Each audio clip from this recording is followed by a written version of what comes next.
everybody, how are you doing? And welcome to me doing the very British test. In case this is the first time you're watching, my name is Sandy, I am German, and I have been living in the UK for almost 10 years. Today we're doing a test according to this very funny book called Very British Problems, and basically there are 15 questions of which I'm going to answer a few, and we will establish together how British I have turned. So as I said, there are 15 questions, and that's probably quite a lot for a video, so I chose my favorite 5, and of course I've answered the others outside of the video, so we will establish my result out of all 15. But let's start with question number 1. Someone bumps into you in the street. Do you A. Shout, "Hey you idiot, I'm walking here"? Do you B. Think nothing of it? After all, it's just part of the pavement battleground. Or do you C. Raise your palm and apologize while jumping into the road before going home to shout at your cat? Well, this is a very easy question for me to answer. Obviously, I would think nothing of it at all, so I would choose B, because I live in busy London. People bump into each other all the time, and I probably don't even notice it anymore that much. Question number 2, very important question to establish whether or not I'm British.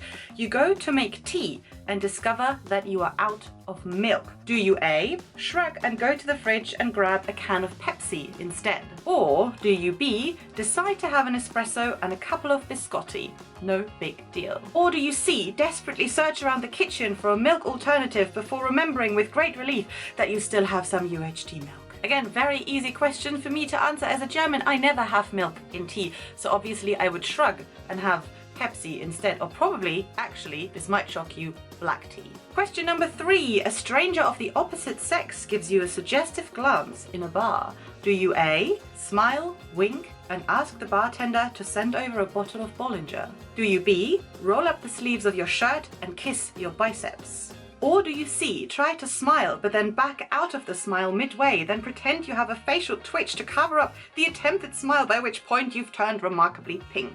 Alright, so I would actually smile and wink, and if I had the money, I would also send over a bottle of Bollinger, but in my case it might just be a bottle of Prosecco instead, if I'm brave. And for question number 4, we are in a restaurant. You are unhappy with your meal. It's bland, overcooked, and full of unadvertised nuts, which could very well kill you. Do you A. Grab the nearest waiter and tell him, "I'll bust your ass unless I get a rare T-bone steak to my table in 30 seconds. Or do you B. Say, "Oh yeah, so the food isn't great, but if you'll make up for it with a carafe of red wine for me and my friend here, we'll be fine"? Or do you C. Say, "Sorry, yes, yes, the food is perfect, thank you very much, it's delicious, I love it"?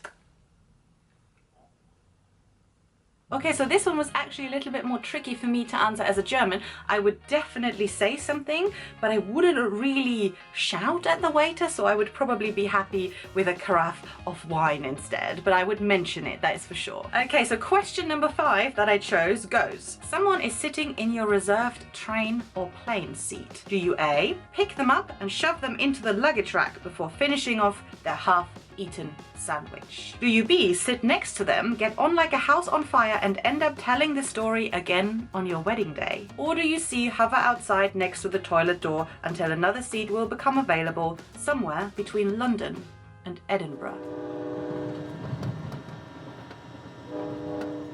So, I would definitely not hover outside next to the toilet door. I would also not pick them up and eat their sandwich, that is for sure.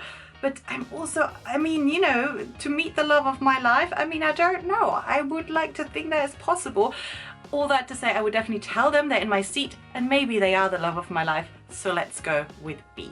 So here are the results. As you can probably tell, I answered B most often out of the questions I chose for the video, but also out of the other 15 questions. I haven't read the results, so let's read it together. Mostly B. There's some suggestion that you might present the early signs of Britishness, but you're still way off a full-blown attack.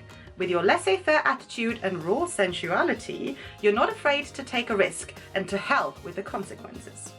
You'd almost certainly be happier residing in somewhere like France or Italy. Oh, but I'm happy over here.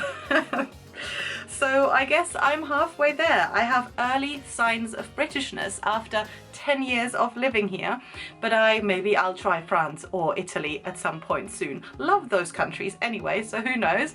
But anyway, thank you so much for watching. I hope you enjoyed this video, and like I said, if you have this book or if you ever check it out, let me know, because it is really funny. Not a sponsored video, just love this book a lot because it's funny. And how British are you? Are you living abroad? Do you have milk in your tea? Let me know in the comments. I'll see you next week Thursday. Bye.